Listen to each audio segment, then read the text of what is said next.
traction tires, and we're going to get some new tires on the Patrol. The Patrol just had the standard street Bridgestone tires, and we want to get something a little heavier duty, so we're going to go in here and get some Mickey Thompson ATZ P3, and we're going to go see Darren and Craig and see what's up. I'm with Craig, the Northern Territory and South Australian Mickey Thompson rep. What are some of the features that make it different from the old ATZ? Sure, Joe. Let me just go through a couple of the features of the new ATZ P3, which is our new 50/50 tyre for Mickey Thompson. As you can see, this huge side biter. We have a lot more rubber through this particular section.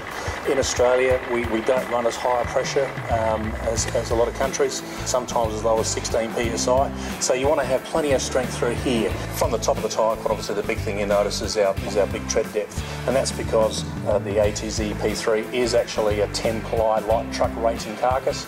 So it's a very, very heavy carcass, so it can carry a lot of weight. Because of that design feature, the actual light truck carcass comes all the way to the edge, so our side will stand up a lot straighter. Is the tread noisy, or is it pretty good? No, it's actually, if you have a look at the sidewall, down certainly these outside pitch here, it's actually an optimised pitch sequence. So it's a computer generated pitch, so it's as quiet as possible. It is a 50/50 tyre, so you are going to get some form of road noise, but it's certainly a lot quieter than a lot of other all-terrain tyres. Does it pitch stay steady, or does it change width, or is it? It actually changes width, so you'll actually have a smaller block, then a larger block, and then so it keeps that droning. Correct. Because it kind of breaks that up a little bit. Breaks it up itself. Three-ply through the sidewall, correct. What that does, of course, quite obviously, it gives you a lot more strength through the sidewall to start with. When I'm stuck in mud, should I spin them up to get the mud out, or yeah, what? Well, sometimes momentum is your friend, but most of the time, make it sling the mud out and dig a hole, or it's pretty important, and quite obviously in the regions that you will be going to, if you do come across water crossings, the most important thing is to get out and just check it first. Check it for depth, check it for the bottom. What about crocs? I'm walking across this thing. Yes. Have you got a dog?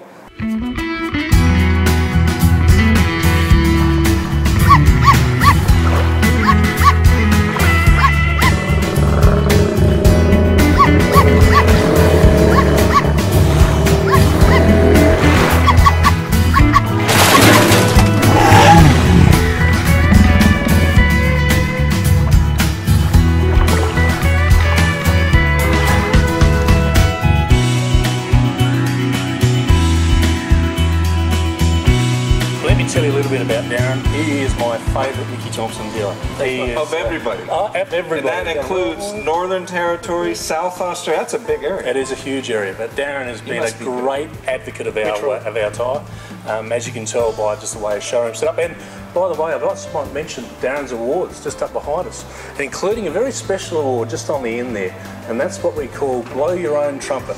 And that goes to a very, very select few, and Darren's the only one in the state that has it so far, where he loves the product that much that he does talk about it all the time. Is all the awards what gets you the blowing the own trumpet? No, not at all. That's an independent trophy. I noticed you were putting silicone on the weights when you were balancing the tires. I haven't seen that. What's that for? Just a little bit of insurance, because when the weights go on fresh, if the wheels get hot, the sticky stuff on there can actually unadhere itself a little bit, and then they'll fall off the wheels. So we just put it on there for a bit of insurance, so that the weights stay where they need to be. And not only that, if you can get a bit of an air pocket under there and the water and the dirt gets in there, it can also cause them to fall off and work its way off.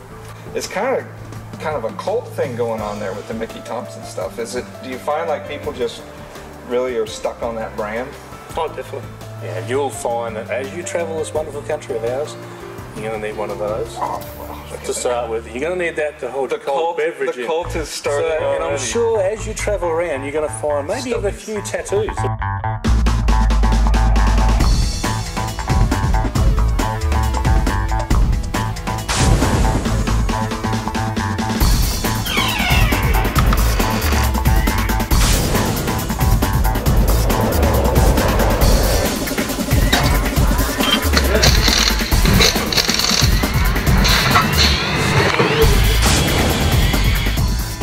About 25,000 miles. We've been on the Oodnadatta, which I'm saying wrong, the Tanami, the Gibb River, across the Savannah Way, up to Cape York, back down to Alice, across the Great Central Road. All these are crummy roads and 0 flats, which is pretty darn impressive. Most of the time, I'm running around 20 to 25 PSI, and we're heavily loaded. We have over 2,000 pair of shoe. I mean, these roads are made out of like really sharp little rocks.